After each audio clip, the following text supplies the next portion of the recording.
Okay. Hello, everyone. A very warm welcome to yet another exciting episode of Coffee with Professionals. And today we have a very special guest with us, Shubham. And Shubham will be sharing his insights as to how one can make a career in investment banking. Hi, Shubham. Hi, Veer. First of all, thanks for organizing this great initiative. I think this is a great platform for young chartered accountants to get more aware about this entire thing. At my time, I would have really done with something like this. So kudos to you for organizing this. Thank you. Thank you, Shubham. So, Shubham, for the benefit of all, can you briefly introduce yourself? Sure. So I did my undergraduation in commerce at St. Xavier's, Kolkata. I specialized in finance and accounts. After that I did two professional certifications focused on finance. That is CA and CFA. Since I believe that a majority of our audience would be CAs or aspiring CAs, I had done my articleship at Deloitte in audit, and then I did an additional year of industrial training at Lux Industries. So it was 2+1 rather than the three. And since I was interested in the stock markets and the financial markets, I decided to pursue a career in investment banking. So, to be very honest, it was not that I was particularly looking for investment banking. I was quite open to different roles of finance, such as equity research, etc. Uh, so that is how I came about investment banking, and I have been working at IFL Investment Banking for the last 3 years. And as a few might be knowing, I'll be joining the Indian School of Business in some time. Okay. Thanks, Shubham. Thank you so much. So, Shubham, can you briefly touch upon as to what exactly do you do as an investment banker on a day-to-day basis? Sure. So, so honestly, this investment banking term is quite diverse, as in different people in different firms would be doing different kind of things. So instead of just simply taking it through what I do, I would firstly like to introduce you to a broader structure, and then probably introduce you to what I do on a day-to-day basis. Sure, sure, sure. So in investment banking, there are typically two main types of roles. One is the equity, and one is the debt. So I am more so in the equity focused part, and then equity can be further divided into private and public. So in public companies, the products would include IPOs, QIPs, buybacks, etc. So I have worked on IPOs in the public part, and on the private part, they would include advisory, private equity, and VC advisory, whereby we help companies which are not listed raise funds from these funds which are focused specifically on unlisted players. And then there's another concept known as mergers and acquisitions, in which, for example, you guys must have heard about the Flipkart Walmart deal. Basically, investment bankers also advise them, and it is also quite similar to private equity transactions in terms of industry knowledge, etc., which is required on the investment bankers part. So I typically focus on IPOs, private equity deals, and I have done a bit of M&A work also. And now coming on to my day-to-day work, so I would like to take you through this on a on in a way which would demonstrate how I work in a deal from the beginning to the end. So I'm involved in business development. So a majority of our work would actually involve pitching to potential clients, that is convincing them on why they should actually appoint us for a particular project. That would involve preparing pitch books and then going on meeting clients and convincing them. In pitch books, it generally involves highlighting how our firm is better placed than the competitors, and then how we understand the industry, the company, and guiding them on the valuation so that they have a sense about our abilities, and then we take it from there. Now coming to how we work on in terms of execution bit. So the two processes, as in IPOs and PE transactions, are quite differentiated. So IPOs involve more of licensing work. So there are a lot of stakeholders involved in IPOs, such as there's the sales team of IFL, there's a research team. These people interact with public funds who ultimately invest in the IPOs, and then there's a lot of regulatory work. Since it involves money of general public like you and me, so there are a lot of strict regulations that the SEBI has. So we need to coordinate all of that. There's a lot of licensing work. So that is a bit on the public side, and now coming to the private side. So private side is much more interesting when it comes to industry depth, as in you really need to understand the industry, the company, and then try and position it to potential investors. It involves creating a deck and a model for starters, and sending it to potential investors. Once they confirm interest, then you can dwell on to deeper discussions on that. So I personally find it much more interesting when compared to the public market side. So that was a bit on what I do, but happy to answer any more questions. Okay, okay, got it. That's thanks, Shom. That I think that's very insightful. So, Shom, talking a little bit about what are the skills required for M&A consulting? Can you Uh, briefly so touch that? uh, Sure. So a lot of the skills are so there are few of the skills which have to be there. For example, you need to follow the financial markets and be update. You need to be updated on the dynamics, as in how the interest rates are moving, how the economy is performing, which sectors are performing the best. For example, tech is performing the best. I think most of you might be knowing about that. Then you need to be following a few sectors. For example, in M&A consulting specifically, uh, the role is much more sector focused. So whenever you speak to clients, or whenever you try and pitch to them, there are a lot of random things that come up. So you need to be up to date on how the sector is performing, both on the public side as well as the private and M&A side. Now, the second and one of the most important things in any investment banking role is networking. So your network has to be robust. So that does not only help you in generating new business, but there are a lot of difficulties which come on in a typical process. So it's always helpful when you get different perspectives. For example, I do know people on the buy side. So if suppose there are certain questions that I have about certain things which are new to me, I can always go ahead and call them up. So these are two of the soft skills which are required. Now, other than that, there are a few hard skills like corporate finance, etc., which do get covered in the CFA or the CA part. It involves concepts such as DCF, then modeling, FCFF, FCFE, these things. So these are something which are covered in the CA final examinations. So I don't think you need to stress about it a lot, but be sure to focus on networking. That will help you not only while getting a job, but then later on also. Got it, got it, got it. Thanks, Shubham. And Shubham, just piggybacking on what you said, right? Is it mandatory to pursue a CFA for making a career in investment banking?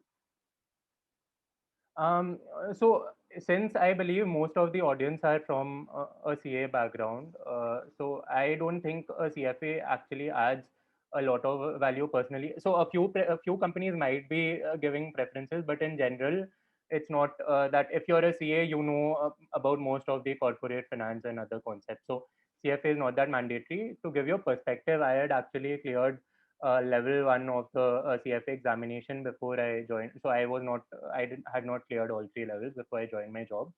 So I don't think it is mandatory. In fact, a couple of colleagues had joined post I joined, and they were only pure CAs. They were not CFAs. So if you have a CA, a CFA is not mandatory as such, but it is Okay, something which is good to have good, if required. It's not mandatory at all. correct. And what are your thoughts on the financial modeling course? Any financial modeling course? Do you think it's a mandatory, or it's also just a good to have? It is also, in fact, just a good to have. To be quite honest, I did not take such course, or I had read about a few basic concepts, because they do tend to ask about how would you probably forecast revenues, etc. But then a lot of detailed analysis is not actually required. But if you do, it's something which is good to have, because the investment banking job, as you might be knowing, is something which is not a very normal CA profile. It's a bit difficult to get. So if suppose you can differentiate yourself versus your other peers, it is always helpful. So if you, for example, if you make a model and then you send it over to them along with your application, that might just help you get an interview call. Hmm. So that is actually, I would recommend it, but it's not mandatory. Okay, but that's a very good tip, I think, Shubham, which you gave to all of us, that we can just build a model and then send, because that shows the uh, interest in that field to the potential recruiter, right? So that's one That one is very good thing. that's true. In fact, I would like to highlight something else that I've done. So at that time, since I was looking for finance focused profiles and not specifically financial modeling, investment banking, so I'd written an equity research report on a company that I'd been following for 2 to 3 years. So I had good insights about that, and I wrote a report and I sent it along with my application. And later on, when I joined the company, I got to know that that was something which differentiated me versus the others, and so I'm not 100% sure, but more likely than not, it did help me land this job. Uh, so Got it. an equity research report would also be one of the things that you could probably write and send it over to them. So to reiterate, following the financial markets right from now, if you can, is something which would take you ahead if you are actually serious about pursuing a role in finance. Okay. Thanks, Shubham. I think this was very insight helpful. And what other tips you would give for anyone who would want to make a career in investment banking, especially since you also made sort of a transition because you were in audit during your internship articleship, right? And then after that you pivoted into investment banking. And there are a lot of us people who want to make a similar kind of transition from audit or let's say tax profiles to investment banking. What other recommendations you would have for them? So I have one thing which is something which I believe you can't do without. That is to build a good network, as in try and reach out to as many people working in investment banking as possible. That will do two things. Number one, that will help you get to the interview stage. As in, for example, there are hundreds of people that apply that, but you need to have something which differentiates you, right? For example, if you are connected with, say, Beer, and he works in investment banking. And you've been, so every few months you try and touch base with him about how things are at his place, try and learn something from him. So just say that you're very excited to learn about this place, and why not have a short one on one chat and stuff. So he knows that you exist. And when, for example, there is an opening, or if you do reach out to him, he will obviously have that at the back of his mind that this guy is really interested. Why not help him get an interview? So building a network is something which I feel it worked for me as well. So I had also reached out to a lot of people from beforehand, and that in fact helped me get into IFS. Got it. Amazing. Okay, so moving on to the next question, Shubham, what are the growth prospects or job opportunities that exist, if after investment banking, let's say, if one wants to make an exit from this career? So before answering this question, I would like to distinguish between a couple of, in fact, a few investment banking roles. Sure. So one is the MNCs like JP Morgan, who offer a mid-end role. So in those the best opportunity is to, so if you want to move to a foreign country like the US or the UK, then that is something that you can evaluate, because you get a chance to work over there in India for 2 years, but you'll be working on transactions for foreign countries. And in many cases you do get an opportunity to move abroad. That depends on visa situations, etc. So it's a bit uncertain, but this is one of the exit opportunities for people involved in mid-end foreign banks. That is exciting too, because you get to spend a month or two every year in US or UK and learn about things from their perspective. Now coming to the second part, so there's this advisory part, or the one which involves private equity advisory, mergers and acquisitions. In this, you gain a lot of industry knowledge, and this is something that private equity funds and buyout funds, VCs, love a lot. So you naturally get an exit to these PE funds, and these are very prestigious. I mean, most of the investment bankers who are working in advisory keep on trying for roles in the buy side. You get to invest the money on behalf of.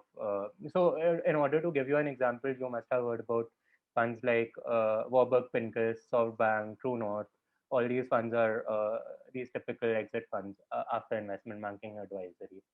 And then another potential exit would be the strategy role of various companies, both mature and startups. In fact, one of my colleagues had moved to FP&A at phone pay. So that is also something which is really exciting. And there is also, for those of you who want to pursue an MBA post your job. So investment banking is a very good feeder to these schools. So if suppose, so that is also something that you can consider post Got an investment bank. got it. Got it. Of course, Thanks. there are a lot of other opportunities, but I would like to keep it to this. Okay. Okay.